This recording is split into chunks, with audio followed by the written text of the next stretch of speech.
My name is Epsiba Beulah. Before I was a Hindu girl doing a lot of idol worship, and I was like completely a traditional girl, like accepting what father says, what the elder says, and I was used to respect all those things. And after coming to the Lord, and I stopped the tradition. I completely stopped the tradition, and I just entered into the love and compassion of the Lord. My parents arranged for the marriage, and it was like a 2 months gap from the arrangement to the marriage. And immediately after marriage, like he said, like I don't like you. I just want to leave, and he left. Even I was pleading him, I was begging him, and I was asking him to come back, but it never happened. If he is not going to come to me, I want to die. If he is going to be separated from me, I should die. The day I was about to kill myself, I was watching a TV channel, and immediately she started like, here one girl is crying. You have been separated with your husband and you are planning to die now, but you are not going to do that. Immediately I called to one of my Christian friends, and she shared with me the gospel. On the spot, I accepted Lord as my Savior. The next moment, I felt free from the burdens and all kind of thoughts, and everything left me. Praise Lord అండి. దేవునికి మహిమ కలుగును గాక. ప్రార్థన చేసుకుందాం. పరిశుద్ధ గొప్ప దేవా, నీకు స్తోత్రం, స్తుతి, మహిమ, ఘనత, ప్రభావం చెల్లించుకుంటున్నాం. నేను ఈ సమయంలో ఉన్న పాట మీ పాసనదికి వచ్చేటకు మీరు మాకు ఇచ్చిన గొప్ప ధన్యతకే వందనాలు ప్రభా. అయ్యా పాట ద్వారా, ఆరాధన ద్వారా తండ్రి మీరు మహిమ పొందుకోమని అయ్యా నా తండ్రి నీకు 1000 కోట్ల వందనాలు తెలియజేసుకుంటున్నాం తండ్రి. ఈ 33వ దినమున తండ్రి ప్రభా మమ్మల్ని బలపరచండి, ధైర్యపరచండి, నీ కొరకు జీవించే భాగ్యాన్ని మాకు ప్రతిరోజు దయచేయమని యేసుక్రీస్తు నామమున ప్రార్థనలంతా వేడుకుంటూ సమర్పిస్తున్నాము తండ్రి.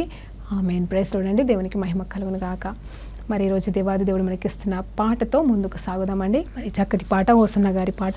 మహోన్నతుడా నీ కృపలో నేను నివసించుట, మహోన్నతుడా నీ కృపలో నేను నివసించుట, నా జీవిత ధన్యతయున్నది. మహోన్నతుడా నీ కృపలో నేను నివసించుట, మహోన్నతుడా నీ కృపలో నేను నివసించుట, నా జీవిత ధన్యతయున్నది.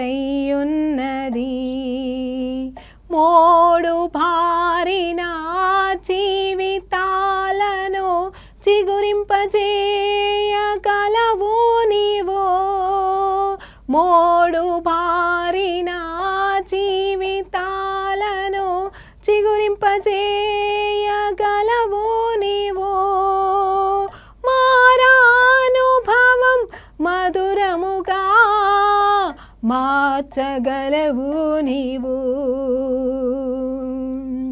మారానుభవం మధురముగా మార్చగలవు నీవు, మహోన్నతుడా నీ కృపలో నేను నివసించుట, నా జీవిత ధన్యతయున్నది.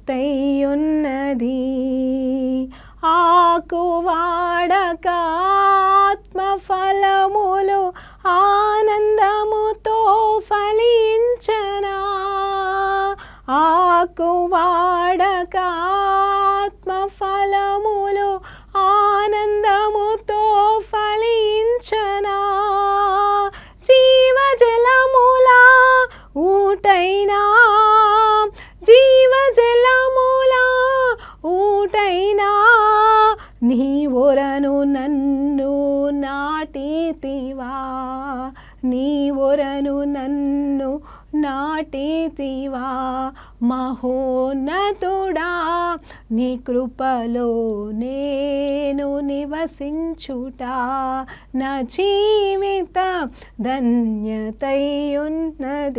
వాడపారని స్వాస్థ్యము నాకై పరమందు దాచి ఉంచితివా, వాడపారని స్వాస్థ్యము నాకై పరమందు దాచి ఉంచితివా, వాగ్దాన ఫలము అనుభవింపా, వాగ్దాన ఫలము అనుభవింప అనుభవింపా, నీ కృపతో నన్ను పిలచితివా, నీ కృపతో నన్ను పిలచితివా.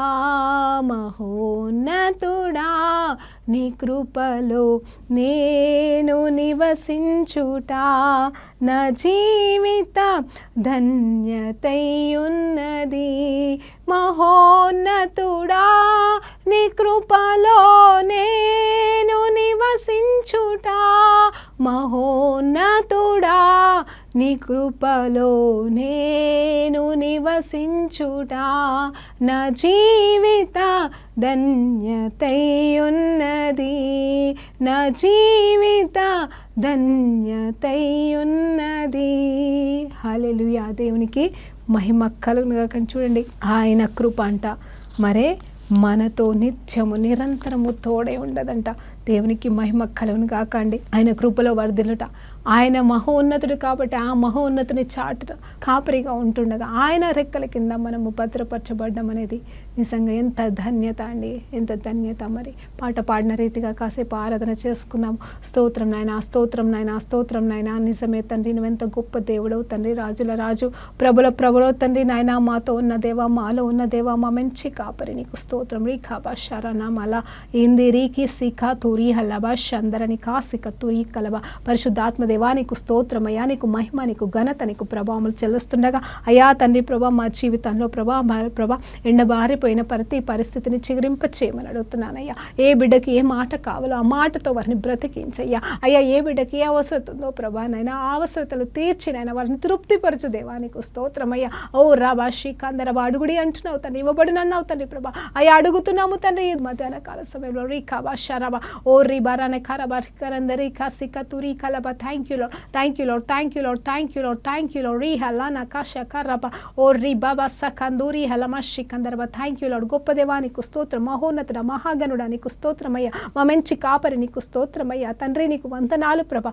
అయ్యా తండ్రి నీకు వందనాలు ప్రభా. నాయనా నీకు వందనాలు, నీకు వందనాలు, నీకు వందనాలు. రీ బస్ జీ గందరి హిస్సే ఇది రీ హిషు కోరి హలా మాసా హింది ఓ ఖా బాబా దౌ ఘోరి హలా నీ హెషలా ఓ తరీఖ సిఖే తరీఖ తరిఖరని కాడ్ కొట్ తరిఖ సిక్కు తురి హలవా ఓ రబా శకర్ రబా సిఖ తురి హలమా శికందరబా. అయ్యా నీకు వందనాలు. రీ బా జీ గందరి హరనామా ఓ లబా సఖో తురి హెతరీఖ సిఖ తురి కలబా ఓ రీ బాబా శకరబా. ఇప్పుడే నామంలో ఆ నడుములలో పట్టుకున్న దయ్యాన్ని ఆదేశిస్తున్నాను. ఇప్పుడే ఆ నడుముల నుండి వెళ్ళి పోను కాక రీబా శిఖరబా ఓ రీ బాబా సికందర.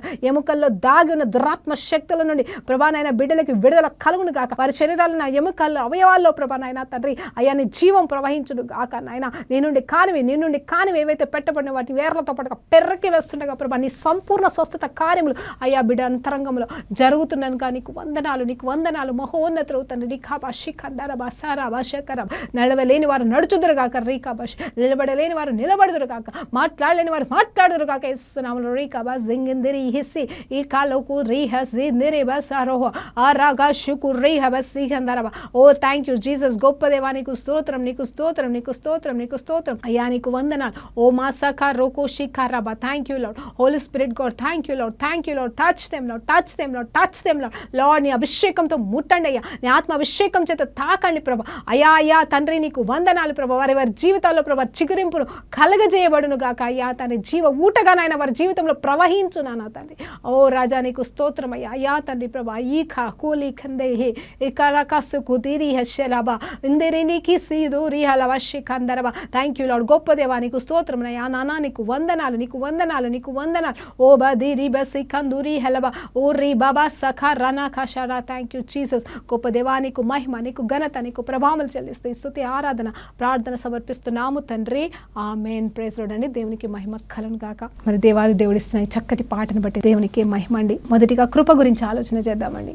ఆయన కృపలో మనము నిలిచి ఉండుట ఎంతో గొప్ప భాగ్యం అని ఇప్పుడు పాట పాడినట్టుగా అవునండి. మూడు బారిన జీవితాలని ఆయన చిగురింప చేయడానికి ఇష్టపడుతున్నాడు. అంత మాత్రమే కాదు, మార అనుభవాన్ని అంట మధురంగా మారుస్తాడు. మార అంటే చేదటండి. మన జీవితాల్లో ఎంతమంది జీవితంలో మరి చిగురింపు కావాలి. ఇప్పుడు ఎంతమంది జీవితంలో అవునండి మనం గమనిస్తూ ఉంటాం బయట చెట్లు. ఇప్పుడు ఎండాకాలం వచ్చేసింది. సో మనం గమనిస్తే ఒక వారం రోజులు మీరు మీ చెట్లకి నీళ్లు పోయకుండా ఉంచండి. అంటే నేను కావాలని చెప్పట్లేదు, అంటే పోయలేదు అనుకోండి, అప్పుడు చెట్టు ఉంటుంది, బ్రతికే ఉంటుంది, ఏం చచ్చిపోదు. కానీ ఆ వారం రోజులలో ఎలా అయిపోతుంది అంటే మొత్తం కొద్ది కొద్దిగా వాడిపోతూ అల్లిపోతూ, అంటే ఎండిపోదు కానీ మొత్తం ముడుచుకున్న స్థితికి వెళ్ళిపోతాయి. ఆకులన్నీ కూడా జీవం అనేది కనిపించవు, చూడడానికి సంతోషకరంగా ఉండవు. కానీ ఎప్పుడైతే మీరు ఒక గ్లాస్ నీళ్ళు లేకపోతే ఎన్ని పోయాలి ఆ తొట్టులో కానీ ఆ చెట్టుకి మీరు నీళ్లు పోస్తే మీరు గమనించండి, ఒక అర్ధగంట తర్వాతనే చూడండి, ఎక్కువసేపు కూడా అవసరం లేదు. వారం రోజుల నుండి నీళ్లు పోయని చెట్టు ఎలా ఉంది, మీరు నీళ్లు పోసిన తర్వాత ఒక అర్ధగంట తర్వాత ఆ ఆకులు ఆ చెట్టు ఎలా ఉందో మీరు చూడండి. నిజంగా కదండి దేవుని కృప. అంటే అంత తొందరగా మరి ఆ మట్టిలోకి నీళ్లు పోయడం, ఆ వేర్లు మరి ఆ నీటిని తాగడం, వెంటనే అవి ఆగకుండా 1/2 అవర్ లోపలనే ఆ ఆకులు అవన్నీ కూడా ఆ తేమని పొందుకోవడం, వెంటనే అవి ఆహ్లాదకరంగా కనిపించడం అనేది మనం చూస్తూ ఉంటాం. నిజమే కదండి, ఎంత గొప్ప దేవుడు సృష్టికర్త. దేనికి ఏమి కావాలో, దేనికి ఎంత కావాలో అన్ని పరిమాణాలు ఆయన పెట్టేసుకున్నాడండి. నిజముగా మనం కూడా అనుకుంటాం కదా, అమ్మో ఎండిపోతున్నాయి, చెట్లు ఎండిపోతున్నాయి. నిజంగా ఆకులను చూస్తే చెప్పొచ్చు ఎన్ని రోజులైంది నీళ్లు పోసారా అని చెప్పేసి. అంటే భూమిని బట్టి కాకపోవచ్చు, భూమిలో కానీ కాదు, కానీ అంటే మనం మట్టి తడిని బట్టి కూడా మనం చూస్తూ ఉంటారు, ఎండిపోయింది అక్కడ మొత్తం పొడిబారిపోయింది అని చెప్పేసి మనం నీళ్ళు పోయొచ్చు. కానీ నిజం చెప్పాలంటే ఆ చెట్టుకున్న ఆకులను చూసి కూడా ఎన్ని రోజులైంది నీళ్ళు పోయాలి అన్న ఆలోచన కలుగుతుంది. సో అలాంటిది నా జీవితము వాడిపోయిన పరిస్థితి మరి భయంకరమైన చేదు అనుభవాలు గుండా మనం వెళ్తుంటుండగా దేవుడు జీవజలపు ఊటగా మన జీవితంలో చిగురించునుగాక. ఆయన మనల్ని చిగురింప చేయడానికి ఆయన ఊటని మనకి ఇచ్చునుగాక. అవునండి, కేవలం ఆత్మాభిషేకం పొందుకొని అద్భుతాలు లేకపోతే ఆత్మను పొందుకొని క్వైట్గా కూర్చోవడం అని కాదు, కానీ నిజమే అండి, మన జీవితాల్లో కూడా మరి ఆశీర్వాదకరమైన జీవితాన్ని గాను ఆనందకరమైన జీవితం గాను ఇతరులు మన జీవితాలను చూసినప్పుడు అరే వీరి జీవితం ఎంత బాగుందని ఆనందించే జీవితం. ఆఫ్ కోర్స్ అవసరమైతే కుళ్ళుకున్న సంతోషమేనండి, దేవునికి మహిమ కలుగును గాక. అంటే నేనేమంటున్నానంటే కుళ్ళుకుంటే సంతోషమే, కానీ వారు కుళ్ళుకొని వాళ్ళు మరలా మన జీవితంని పాడు చేయాలనో లేకపోతే నాశనం చేయాలనో పగపట్టే పరిస్థితిని గురించి నేను అనట్లేదు. కానీ మరి ఆనందకరమైన కుళ్ళు ఉంటుంది, భయంకరమైన నెగిటివ్ కుళ్ళులు కూడా ఉంటాయి. సరే, ఇప్పుడు ఆ కుళ్ళుల గురించి అని కాదు, కానీ మన జీవితము మోడబారిపోయింది, మన జీవితము చిగురింప చేయబడాలా అంటే అది కేవలం దేవుని వల్లనే సాధ్యమండి. మనుషులు చేస్తే కొద్ది కాలమే, కానీ దేవుడు చేస్తే కలకాలం అన్నట్టుగా దేవుడు మన జీవితాల్ని వెలిగించునుగాక.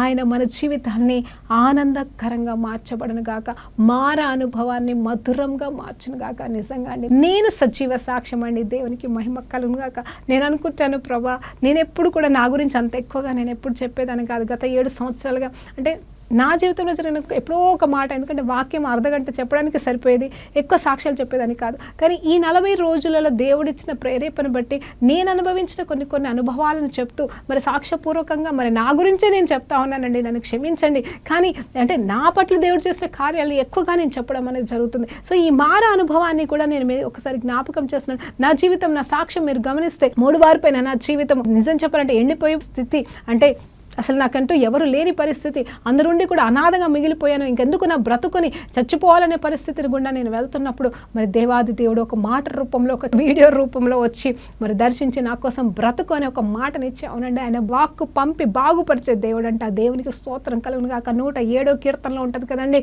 ఆయన మాట పంపించి, ఆయన మాట పంపించి బాగుపరుస్తాడంట, స్వస్థతనిస్తాడంట. హల్లెలూయా. ఆ రోజు మాట అంటే ఏంటో నాకు తెలియదు, వాక్యం అంటే ఏంటో నాకు తెలియదు, అసలు జీవం అంటే ఏంటో నాకు తెలియదు. చచ్చిపోతున్న స్థితిలో బ్రతకడానికి ఇష్టం లేని పరిస్థితిలో నేను ఉంటుండగా దేవాది దేవుడు ఒకే ఒక మాట నా కోసం బ్రతుకు అన్నాడండి. దేవునికి మహిమ కలుగును గాక. ఈరోజు అదే దేవుడు నా ద్వారా మీతో మాట్లాడుతున్న మాట ఏంటంటే, ఇదిగో మీరు ఎండిపోయిన పరిస్థితిలో ఉన్నారో, మోడివారిపోయిన పరిస్థితిలో ఉన్నారో, భయంకరమైన చేదు అనుభవాల గుండా వెళ్తున్నారో, ఇంకా ఎందుకు ప్రభా నా బ్రతుకు అనుకుంటున్నారో, కానీ నేను దేవుడు నామంలో చెప్తున్నాను, నన్ను చిగురింపచేసిన దేవుడు, నా మారాన్ని మధురంగా మార్చిన దేవుడు ఈరోజు మీ జీవితాన్ని కూడా మార్చగలడానికి సమర్థత కలిగిన వాడిని నేను నమ్ముతుంటుండగా పొందుకో, మా దేవుని ఆశీర్వాదం పొందుకో, దేవుడు జీవ జలములు పొందుకో. ఆయన నోటి నుండి వస్తున్న మాటలు మాత్రమే కాదు, ఆయన చేసే కార్యములు పొందుకో. రీఖాబా శిఖరానా కాసిక తూరి హల్లబా. దేవునికి మహిమ కలుగును కాకండి. ఓ రమా శిఖందరని కాసిక తూరి కలబ. అవునండి, 3 బారిపోయిన జీవితాలని ఆయన ఎట్లా చిగురింపచేస్తాడని ఆలోచన చేస్తే మొదటిగా మనకు అద్భుతంగా గుర్తుకొచ్చే మాట మార అనుభవం అనుభవాన్ని మధురంగా మార్చగలడు అని ఆలోచన చేస్తే నిజముగా గుర్తుకొచ్చే పేరు ఏంటంటే నయోమి అండి.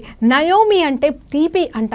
నయోమి అంటే శ్రేష్టమైనది, అందమైనది, మృదువైనది, అంత మాత్రమే కాదు తీపి కలిగినది అని చెప్పేసి మధురము అనేది అర్థం అంట. ఈ నయోమి ఎవరు అనేది చూస్తే రూత్ యొక్క అత్త అండి. మరి రూత్ యొక్క అత్త అలాగే బోయాజుకి బంధువురాలు, అంత మాత్రమే కాదు తన ఒక యూదా గోత్రపు సంబంధించిన స్త్రీ అయి ఉన్నది. సో తను ఏం చేసింది అంటే ఒక సమయంలో కరువు కాలం వచ్చిందని చెప్పేసి ఆ కరువును బట్టి తను తన భర్తను తీసుకొని తనకి ఇవ్వబడిన 2 కుమారులను తీసుకొని మరి ఎక్కడికి వెళ్ళిందంటే మరి పక్కన మోయాబి దేశానికి వెళ్ళిపోయింది. ఎందుకు వెళ్ళిపోయిందంటే ఇక్కడ కరువు ఉంది కాబట్టి. ఎక్కడండి? బెత్లెహేములో, రొట్టెల ప్రదేశంలో, దేవుడు పుట్టిన స్థలం. అంటే అప్పటికి అది పాత నిబంధన అండి. దేవుడిచ్చిన కనాను అనే స్థలంలో. అవునండి, కానాన్ అంటే ఏంటండి చెప్పాలంటే, నిజంగా కానాన్ అంటే ఏంటి? మరి దేవుడు పాలు తెనలు ప్రవహించే స్థలముగా ముద్రించాడు. అలాంటి స్థితిలో కలిగిన స్థలమే. కానీ అక్కడ ఏమి జరిగింది అంటే అక్కడ కూడా కరువు వచ్చింది. ఆ కరువు కారణం ఇంకేదో కాదండి, ఆ ఇజ్రాయిల్స్ వాగ్దాన దేశంలో అడుగుపెట్టిన దేవుని కుమారులు చేసిన పొరపాట్ల వల్ల దేవుడి శిక్షకి అప్పచెప్పినప్పుడు అక్కడ కరువు రావడం అనేది జరిగింది. ఆ శిక్షకి కారణం ఎవరు అంటే తప్పులండి, పాపాల వల్ల వచ్చిన శిక్ష.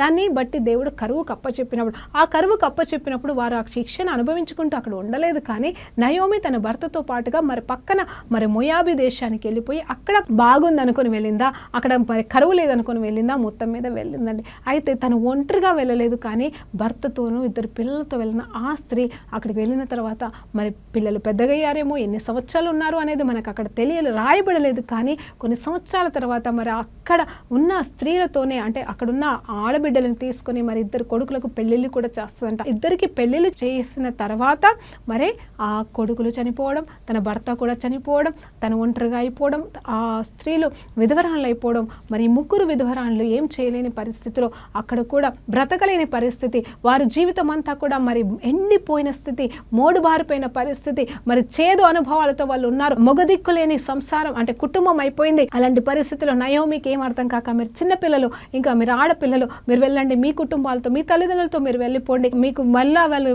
పెళ్లి చేసేస్తారు, కానీ నేను ఎక్కడి నుండి వచ్చానో అక్కడికి వెళ్ళిపోతాను. ఎందుకంటే ఇంకా నాకు ఇక్కడ ఉండడం వల్ల అర్థం లేదు. నేను ఒంటరిగా రాలేదు, కానీ ఒంటరిగా వెళ్ళాల్సి వస్తుంది. నా దేవుడు నన్ను ఏమన్నా చేయని, ఇంకా ఆ కరువులోనే చచ్చిపోతానా, అక్కడే కనీసం చావు అంటారు కదండి. చనిపోయే వాళ్ళు చాలామంది మరి అంటే ఒకవేళ పుట్టి పెరిగి పనులు చేసుకున్న తర్వాత కొంచెం పెద్దవాళ్ళు అయిపోతూ ఉంటే వేరే జాబులు బట్టి దూరం వెళ్ళిపోయినా కానీ లాస్ట్ సమయంలో ఏంటంటే పెద్దవాళ్ళు కోరుకుంటారు ఏంటంటే మా ఇంటికి మా ఊరికి, అంటే పుట్టిన ఊరికి వెళ్ళిపోవాలి, అక్కడే అన్ని కార్యాలు జరగాలన్నట్టుగా. మేబీ నయోమి కూడా అలాగే ఆశపడి చచ్చిన బ్రతికి నేను అక్కడికి వెళ్ళిపోతాను, ఒంటరిగా వెళ్ళిపోతాను, నేను ముసలి దాన్ని మీకు భారమై బ్రతకదలుచుకొని నా దేశానికి నేను పోతానని బయలుదేరుతూ ఉంటుంది. నిజమే, ఆ టైంలో రూత్ వెంబడిస్తుంది, తనైతే నయోమితో తోడుగా ఉంటుంది. కానీ నయోమి బ్రతుకు ఏమైపోయిందంటే ఆ పరిస్థితిలో కంప్లీట్గా మరి చేదు అనుభవంతో ఉండిపోయింది. ఇంకొక చిన్న బిడ్డ మరి యవ్వనస్తురాలే, కానీ విధవరాలుగా ఉన్న ఆ స్త్రీని తీసుకొని మరి కోడల్ని తీసుకొని వెళ్ళిపోవడం అనేది జరిగింది. కానీ అక్కడ అందరూ మరి మన నయోమి కదా, అయ్యో వచ్చేసింది నయోమి వచ్చింది, అందరూ పలకరిస్తుంటుండగా నయోమి అని పిలవకండి, నేను మధురంగా లేను, నేను నా దేవుని ఇంటిని విడిచి వెళ్ళినందుకు నేను మరి శాపగ్రస్తురాలను అయిపోయాను. చూడండి, ఇక్కడ కరువు ఉంది, కరువుని బట్టి ఆమె వెళ్ళిపోయింది, కానీ అక్కడ శాపగ్రస్తురాలుగా తిరిగి వచ్చానని నన్ను మారా అని పిలవండి, నా బతుకు చేదైపోయింది అని చెప్పేసి అంటుంది. కానీ ఆమె జీవితం అలాగే ఆగిపోలేదు, అలాగే ముగించబడలేదండి. దేవునికి స్తోత్రం కలుగును కాక. చక్కటి కోడల్ని దేవుడు ఇచ్చి ఉన్నాడు. నేనేం నమ్ముతానంటే అత్త కోడలకి ఇచ్చే సలహా ఇదే. నయోమి నిజమే కరువును బట్టి వెళ్ళిందేమో పాపం, మరి తెలియకుండా వెళ్ళిందేమో తెలీదు, భర్తను బట్టి వెళ్ళిందో మనకి తెలీదు, కానీ తనైతే తిరిగి తన దేశానికైతే తిరిగి వచ్చింది. అయితే ఒక్కటి గుర్తుపెట్టుకోండి, నయోమి దేవుని మాత్రం విడిచిపెట్టలేదని. ఎందుకు ఈ మాట చెప్తున్నా అంటే నయోమి దేవునితో ఉంది, దేవునితో గడిపింది, దేవుని సాక్షిగా బ్రతకింది కాబట్టే ఆ రూత్ అనే కోడలు నయోమిని బట్టి నీ దేవుడే నా దేవుడు, నీ ప్రజలే నా ప్రజలు, నువ్వెక్కడ ఉంటావు అక్కడే ఉంటాను, మరణం తప్ప ఇంకేది నన్ను సపరేట్ చేయలేనని చెప్పేసి ఒక యవ్వనస్తురాలు పలకగలిగిందంటే దానికి కారణం నయోమిలో ఉన్న సాక్షాత్ జీవితం. దేవునికి స్తోత్రం కలుగును గాక. అలాంటి అత్తగా నువ్వు ఉండాలి, అలాంటి కోడలుగా నువ్వు ఉండగలుగుతున్నావా అని చెప్పేసి దేవుడు ప్రశ్నిస్తున్నాడు. అవును, బయట మంచిగానే సేవ చేస్తున్నావేమో, కానీ నీ ఇంట్లో నువ్వు ఎలా ఉన్నావు, బయట గొప్పగా ఉన్నావేమో, మరి నువ్వెలా ఉన్నావు, బయట భక్తిగా బ్రతుకుతున్నావేమో, నీ ఇంట్లో నీ స్థితి ఎలా ఉందని ఈరోజు దేవుడు ప్రశ్నిస్తుండగా పరిశీలించుకోమని దేవుడు ప్రశ్నిస్తున్నాడు. హల్లెలూయా. రీఖబా షందరని కాసిక తొరిఖలబా. హల్లెలూయా. చూడండి, నయోమి బ్రతుకు తనంటుంది తన జీవితాన్ని బట్టి మరి చేదైపోయింది, నా బ్రతుకు చేదైపోయింది అంటుంది, కానీ నిజంగా చేదు కాలేదండి. శ్రేష్టమైన ఒక కోడల్ని సంపాదించుకుంది, ఒక ఆత్మను సంపాదించింది. దేవునికి స్తోత్రం కలుగును గాక. తన కుటుంబంలో ఉన్న సమస్తాన్ని కోల్పోయిందేమో, కానీ ఒక శ్రేష్టమైన కోడల్ని, తన సాక్ష్య జీవితాన్ని బట్టి, తనలో ఉన్న దేవుని ప్రేమను బట్టి ఆ కోడలు తనని వెంబడించుకుంటూ వచ్చిందండి. హల్లెలూయా. క్రీస్తుని చూపించగలిగింది, దేవాది దేవుని ప్రేమను చూపించగలిగింది. లేకపోతే ఎలా వస్తుందండి? రూత్ రాలేదు. ఒక మియాబిరాలు, ఒక అన్యురాలు నయోమిని పట్టుకుని రావాల్సిన అవసరమే లేదు. కానీ నయోమి దేవుడు గొప్ప దేవుడని నయోమి జీవితం ద్వారా తెలుసుకొని, నయోమి అనుభవించిన జీవితం ద్వారానే మనమే తెలుసుకుందేమో. నష్టం కాదండి ఇక్కడ, ఫిజికల్ నష్టం కాదు. మనం కూడా మన జీవితంలో దేవుడు ఆశీర్వదించకపోతే, మనకేదో నష్టమైతే, మన జీవితంలో ఏదైనా కోల్పోతే, మన కుటుంబ సభ్యులు ఎవరైనా పోతే, దేవుడు ఏం చేశాడు, దేవుడు నమ్ముకుంటే ఏం జరిగిందని చెప్పేసి మనం దేవుని విడిచిపెడతామేమో. కానీ ఇక్కడ అంత నష్టపోయినా కూడా ఆమె దేవుని విడిచిపెట్టలేదు. అలాగే రూతు కూడా దేవుడిని విడిచిపెట్టలేదు, ఇంకా దేవుని హత్తుకోవాలని ఆశపడింది.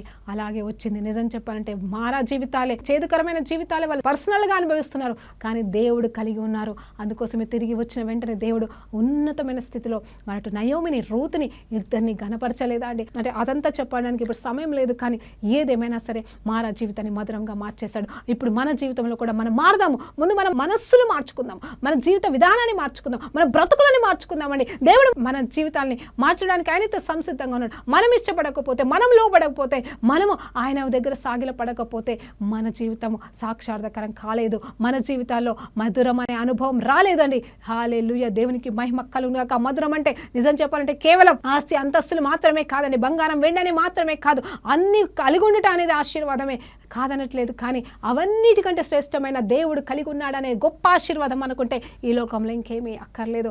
ఆ రీతిగా నువ్వుంటే నాకు చాలేసే అని పాడగలుగుదామా అనేది మనము పరిశీలించుకోవాలి. చూడండి, మారా అనుభవాన్ని ఈ రీతిగా మధురంగా మార్చేశాడు. అంత మాత్రమే కాదు, ఎంతోమంది బైబిల్లో చూస్తున్నప్పుడు వ్యభిచారులు అంటండి. హల్లెలూయా. వ్యభిచారుల జీవితాన్ని గొప్పగా దేవుడు మార్చేసి ఉన్నాడు. వారితో ఉన్నాడు, వారితో నడిచాడు, వారిని చూసుకున్నాడు. అంత మాత్రమే కాదు, ఎందుకు వ్యభిచారులతో పాపం చేస్తున్న వారితో మీ యేసు ప్రభు వారు నడుస్తున్నారు, తిరుగుతున్నారు, భోజనం చేస్తున్నాడు అంటే అప్పుడైనా ఒక మాట అంటున్నాడు, ఇదిగో రోగుల కొరకు డాక్టర్ ఎలా అవసరమో నేను పాపుల కొరకే వచ్చి ఉన్నానని చెప్పేసి అంటున్నాడు. పాపుల కొరకే నేను వచ్చి ఉన్నాను అంటున్నాడు. వ్యభిచారులు సైతం మరి పరలోకానికి వెళ్తారు, కానీ మరి నటించేవారు, మరి హిపోక్రటైస్ మరి పరలోకానికి వెళ్ళలేరు అని చెప్తున్నాడు. అంటే వ్యభిచారుల కోసం నేను వెళ్ళ చెల్లించాను, ఈ నటించే వారి కోసం కాదు. సో ఈరోజు దేవుని పాదాలు పట్టుకొని అడగండి దేవుని, మీ జీవితంలో నటన ఉందా, వ్యభిచారం ఉందా? వ్యభిచారం ఉంటే ఒప్పుకొని విడిచిపెట్టు, నటన ఉంటే మాత్రం దేవుడిని నేను త్రోసివేస్తాడేమో, జాగ్రత్త. ఆ నటన బ్రతుకు నుండి బయటకు రా, నటించకు. పరిశుద్ధంగా పవిత్రంగా ఉన్నట్టుగా నువ్వు నటించడం ఆపేస్తాయి. యథార్థమైన నీ స్థితి ఎలా ఉంటే ఆ రీతిగానే నువ్వు ఒక వ్యభిచారమైనా సరే దేవుని పాదాలు పట్టుకో. ఆయన మార్చడానికి ఇష్టపడుతున్నాడు. అది నిజమైన మార నుండి మధురమైన అనుభవం కాదంటారా? మన జీవితాన్ని మార్చడానికే ఆయన కోరుకుంటున్నాడని ఆయన అంటున్నాడు. ఏమంటారు సార్, ఈ లోకంలో ఎవరు నశించటం నాకు ఇష్టం లేదంటున్నాడు.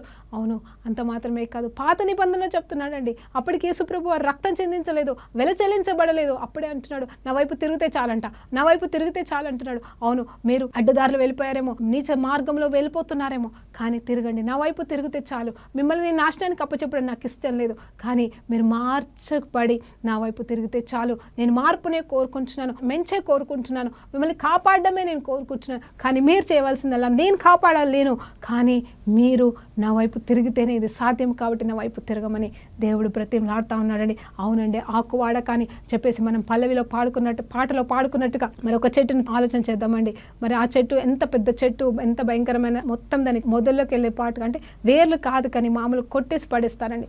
కొట్టేసిన అనుకో అదేమవుతుందో తెలుసా, కొన్ని రోజుల తర్వాత కొంచెం తేమ తగిలో లేకపోతే అంటే కొంచెం నీళ్ళు మంచో ఏదో ఒకటి పడి చిన్నగా పక్కకి వెళ్ళి, చాలా పెద్ద చెట్టుది మనం మొత్తం కొట్టి పడేసినా కూడా ఎక్కడో ఒక పక్కకి వెళ్ళి చిన్నగా చిగురులాగా మరి వస్తూ అది పెద్దగా అయిపోతూ ఉంటుందండి. నిజం చెప్పాలంటే కొంతమంది ఏం చేస్తారు తెలుసా, అది మళ్ళీ పెరుగుతుంది అని చెప్పేసి అది రాకుండా ఏం చేస్తారంటే దాని అంచుల దగ్గర మొత్తం కాల్ చేస్తారండి. అంటే మొత్తం పీకేస్తే అది పెద్ద చెట్టు కాబట్టి ఏర్లు అదంతా మరి మొత్తం భూమి అంతా పాడైపోతుంది అని చెప్పేసి దాన్ని అలాగే ఉంచి అది పెరగకుండా ఉండాలంటే వాళ్ళు ఏం చేస్తారు తెలుసా అండి, మరి కాల్స్తారనమాట. కాలుస్తే ఇక మీదట అది చిగురించడానికి వీలు కాదని చెప్పేసి అలా కాలుస్తారు. కానీ అది ఒకవేళ కాలకుండా అలాగే ఉంటే మాత్రం ఖచ్చితంగా ఏదో ఒక రకంగా మరి అది చిగురిస్తుంది. అంటే దానికి అంటే అంత పెద్ద చెట్టు కొట్టేస్తే, కంప్లీట్గా కొట్టేసినా కూడా చిగురించగలిగేంత మరి ఉంటే మరి మన జీవితంలో నువ్వు ఏ స్థితిలో ఉన్నావో, ఏ కాలిన పరిస్థితిలో ఉన్నా కూడా దేవుడు మరి నిన్ను మళ్ళీ చిగురింప చేయగలడని నేను దేవుని నామంలో మాట్లాడుతున్నాను. అనండి. అవును, నువ్వు ఎంత ఉన్నత స్థితికి వెళ్ళి మొత్తం పడిపోయినా ఎంత మీ బిజినెస్లో కావచ్చు, పరిచయలో కావచ్చు, లేకపోతే కుటుంబ పరిస్థితుల్లో కావచ్చు, అన్నిట్లలో జీరో అయిపోయినావేమో, అంతగా హెచ్చించబడిన నువ్వు మరి ఇక్కడ దిగజారిన పరిస్థితిలో ఉండిపోయినావేమో, చేసిన తప్పు వలనో లేకపోతే ఇతరుల వలనో మరి ఎలా నష్టపోయావో. కానీ దేవుడు ఏమంటున్నాడంటే నీకు నిరీక్షణ ఉంది. ఆ చెట్టుకి ఎలాంటి నిరీక్షణ ఉందో అలాంటి నిరీక్షణ నీకు కూడా ఉంది అని దేవుడు చెప్తున్నాడు. కాబట్టి ఆయన వైపు చూడు, ఆయన మరలా నిన్ను చిగురింప చేయగలడు. ఎలా తెలుసా? చిన్న నీటి చుక్క అండి. హల్లెలూయా. మనం ముందు మాట్లాడుకున్నట్టుగా చిన్న నీటి చుక్క ద్వారా అది ఎంతగా ఆకులు చిగురిస్తాయి. అలాగే కొట్టివేయబడిన చెట్టు అంతా కూడా మరలా అంత పెద్ద చెట్టు అయ్యేంతగా మరి ఏ రీతిగా పైకి ఎదుగుతుంది. కేవలం మంచును బట్టి కూడా, కొన్ని చెట్లు అయితే మంచును బట్టి కూడా మరి అవి చిగురుస్తాయంట. ఎండిపోయిన స్థితి నైట్ పడిన మంచును బట్టి కూడా తెల్లారి చక్కగా కనిపిస్తాయంట. నీళ్లు లేకపోయినా కూడా.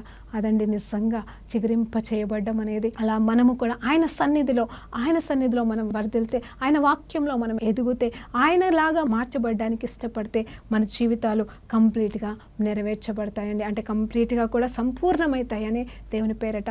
అలాగే మరి వాగ్దానాలు కూడా ఆయన నమ్మదగిన దేవుడు అండి. ఆయన వాగ్దానం అంటేనే ఒట్టేసి చెప్పేది. అవును, వాగ్దానం అంటే ఇట్లా ఒట్టేసి చెప్పడం కదండి, అంటే కంపల్సరీ అనేది. అయితే ఆయన ఏ వాగ్దానం అయితే నా పట్ల ఇచ్చి ఉన్నాడో ఇప్పటివరకు నెరవేర్చబడలేదేమో, కానీ ఈరోజు ప్రవచనాత్మక చెప్తున్నాను, ఆయన ఇచ్చిన ప్రతి వాగ్దానం, ఆయన నుండి నువ్వు పొందుకున్న ప్రతి వాగ్దానం, ఏవైతే ఇంకా జరగలేదు, ఇంకెప్పుడు జరుగుతాయని నువ్వు అనుకుంటున్నామో, కానీ ఈ రోజు నుండే అవన్నీ కూడా వాటికి చిగుర్లు వచ్చి, వాటికి వేర్లు పెరిగి, అవి నెరవేర్చబడును గాక. ఆ వాగ్దానాలన్నీ కూడా నీ జీవితంలో సఫలం అవును గాక. అందును బట్టి నువ్వు సాక్షిగా బ్రతుకుదువు గాక. ప్రతి వాగ్దానం ఆమేన్ అవును గాక అని దేవుడు చెప్పిన మాట. అవును, అది ఏ మాట అయినా సరే పరలోకం నుండి వస్తే అది ఖచ్చితంగా నెరవేర్చబడుతుందని దేవుడు చెప్పినట్టుగా నీ జీవితంలో ఉన్న ప్రతి వాగ్దానము, ప్రతి కళ, దేవుని దర్శనం, దేవుని ప్రేరేపణతో నువ్వు పొందుకున్న ప్రతిదీ కూడా యేసు నామములో నెరవేర్చబడును గాక అని మరి మధ్యాహ్న కాల సమయంలో ప్రార్థనతో ముగించుకుందామని. పరిశుద్ధుడా గొప్ప దేవానికి స్తోత్రం అయ్యా. అల్పురాలని, అయోగ్యరాలని, మాట రాని నన్ను ప్రభా ఈ రీతిగా అయ్యా నీ కొరకు ప్రభా నా మారా జీవితాన్ని మధురంగా మార్చి అయ్యా ఎంతోమంది జీవితాన్ని వెలిగించడానికి వాడుకుంటున్న దేవా, అయ్యా వారి జీవితాన్ని కూడా నువ్వు వెలిగించి వారిని కూడా ప్రభా నాయనా తండ్రి ఇతరులని వెలిగించే వారిగా వాడుకోమని బ్రతిమలాడుతూ మా జీవితంలో ఉన్న ప్రతి ఎండిపోయిన మోడబారిపోయిన పరిస్థితులను చిగురింపచేసి మీరే మహిమ పొందుకోమని యేసుక్రీస్తు నామములో ప్రార్థన సమర్పిస్తున్నాము తండ్రి. ఆమేన్. ప్రైజ్ లార్డ్ అండి. దేవునికి మహిమ కలుగును గాక.